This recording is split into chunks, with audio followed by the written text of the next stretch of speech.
আমরা ইসলামের জন্য শুধু চোখের পানি ফেলি, আর যখন ভোট দেই তখন ইসলাম যারা চায় না তাদেরকেই ভোট দেই।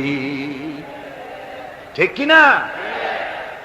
আমাদের টাকা, আমাদের পয়সা, আমাদের ইলেকশন, আমাদের হরতাল, আমাদের ধর্মঘট সবকিছু হচ্ছে ইসলাম চায় না, যারা চায় না তাদের জন্য। আর ইসলামের যখন কথা বলি, ইসলামের কথা শুনলে শুধু চোখের পানিটাই ছাড়ি, মোহব্বত চোখের পানি দিয়া শেষ করে দিই, আর কিছুই করি না। আমাদের অবস্থা হলো যে আমরা ওই কুফাবাসীদের মতো। কাদের মতো? কুফাবাসীদের মতো। কুফাবাসীরা হযরত ইমাম হোসেনের জন্য দারুণ ভাবে কেঁদেছে, ঠিক কিনা? কুফাবাসীরা ইমাম হোসেনকে দাওয়াত দিছিল কারা? কুফাবাসীরা। অনেকগুলি চিঠি তারা লিখছে। কুফাবাসীরা ইমাম হোসেনকে ভালোবাসতো, দাওয়াত দিয়েছে, তার জন্য কেঁদেছে। কিন্তু কুফাবাসীদের চোখের পানিটা ছিল ইমাম হোসেনের জন্য, আর অস্ত্র, টাকা পয়সা, শক্তি সবটা ছিল এজিদের জন্য। কথা বুঝতে পেরেছেন?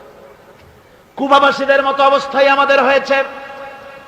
কুফাবাসীদের হযরত ইমাম হোসেনের জন্য তারা শুধু চোখের পানি ফেলেছে, আর টাকা পয়সা অস্ত্রপাতি যা ছিল সব ছিল তাদের এজিদের জন্য। আমাদের অবস্থাও তাই।